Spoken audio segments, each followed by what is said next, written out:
Israel फिलिस्तीन जंग से जुड़ी इस वक्त की बहुत बड़ी खबर। आईडीएफ ने सोशल मीडिया साइट पर एक पोस्ट शेयर किया है कि इजरायली सेना के हमले में हमास के भूमिगत आतंकवादी ढांचे ध्वस्त हो गए हैं। इस दौरान बड़ी संख्या में उसके आतंकी मारे गए हैं। ये दावा इजराइल की तरफ से किया जा रहा है।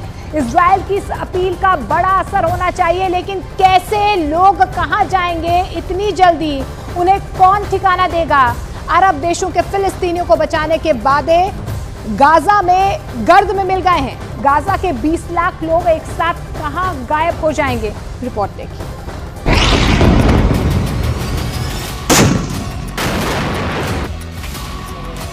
आईडीएफ ने सोशल मीडिया साइट पर एक पोस्ट शेयर किया है कि इजरायली सेना के हमले में हमास के भूमिगत आतंकवादी ढांचे ध्वस्त हो गए हैं। इस दौरान बड़ी संख्या में उसके आतंकी मारे गए। आईडीएफ के मुताबिक इस दौरान जबालिया के निवासियों से अपनी सुरक्षा के लिए दक्षिण की तरफ जाने को कहा गया है। इजराइल की इस अपील का बड़ा असर होना चाहिए, लेकिन कैसे, लोग कहां जाएंगे इतनी जल्दी, उन्हें कौन ठौर देगा? अरब देशों के फिलिस्तीनियों को बचाने के वादे गाजा के गर्द में मिल गए हैं। गाजा के 20 लाख लोग एक साथ कहां गायब हो जाएंगे? इस बड़े सवाल का बहुत छोटा सा जवाब मिस्र के बॉर्डर राफा से आया है। पहली बार विदेशी नागरिकों के लिए राफा बॉर्डर खोला गया है। यहां से करीब 400 लोग मिस्र पहुंचेंगे। इनमें जख्मी हुए फिलिस्तीनी नागरिक भी शामिल हैं। मिस्र ने वादा किया है कि वो जख्मी फिलिस्तीनियों को भी राफा बॉर्डर को पार करने की इजाजत देगा, जिससे उनको सही इलाज मिल सके।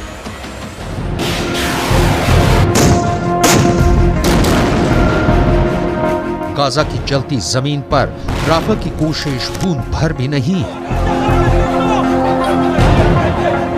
यहां खाना नहीं है, पानी नहीं है, लोग भूखे हैं, प्यासे हैं,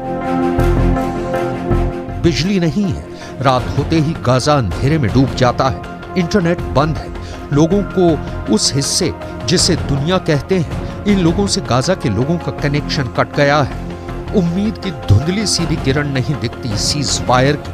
अरब देशों ने गाजा पट्टी को उसकी किस्मत पर छोड़ दिया है।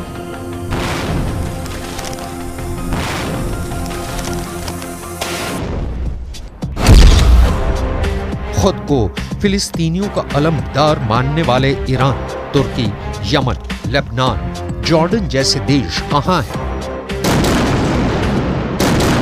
क्या गाजा की इससे भी बुरी गत बनने के इंतजार में है? ईरान के राष्ट्रपति इब्राहिम रईसी अरब देशों की अटूट एकता की कस्में गाजा में दम तोड़ रही हैं।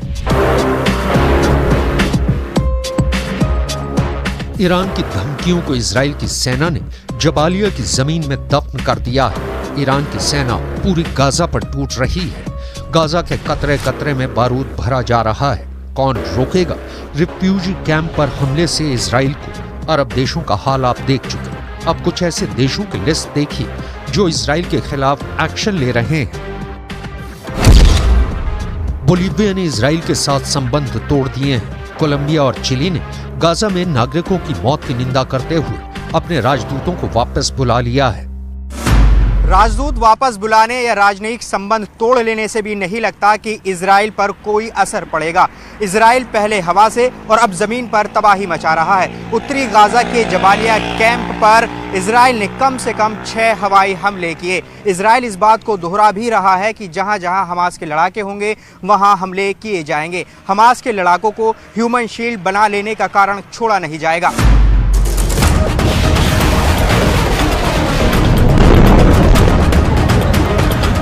अमेरिकी विदेश मंत्री एंटनी ब्लिंकन 3 नवंबर को फिर से इजराइल दौरे पर जाएंगे। अमेरिका बार बार ये बता रहा है कि वो इजराइल के एक्शन के साथ चट्टानी मजबूती के साथ खड़ा है। इजराइल ने इस बीच कुछ नरमी दिखाई है तो वो अमेरिका के कहने पर ही इजराइल हर रोज 100 ट्रकों को गाजा जाने की मंजूरी देगा ताकि आम लोगों को राहत सामग्री मिल सके।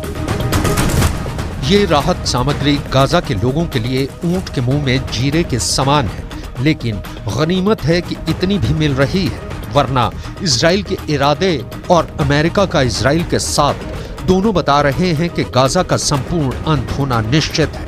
न्यूयॉर्क टाइम्स के मुताबिक इजराइल में मौजूद अमेरिकी कमांडो गाजा में बंधकों की लोकेशन पता करने की कोशिश कर रहे हैं। बंधकों की रिहाई में इजराइल कामयाब हुआ तो भी हमले शायद ही रोके, क्योंकि अब इजराइल विश्व संस्थानों के पार खड़ा अपनी लकीर खींचता दिख रहा है हमास के सर्वनाश का।